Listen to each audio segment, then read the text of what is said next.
paz chegou em mim e invadiu meu ser e habitou meu céu,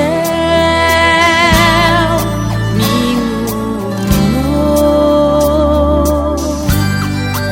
Quando me dei por mim, o chão fugiu dos pés. Não era só nós dois, o amor chegou. E na indecisão eu quis então fugir, e a corda do violão logo se arrebentou, como sempre para o lado do mais fraco coração.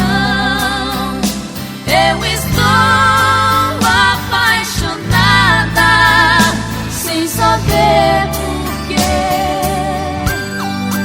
O amor se duplicou, cresceu e transbordou, e fui feliz assim.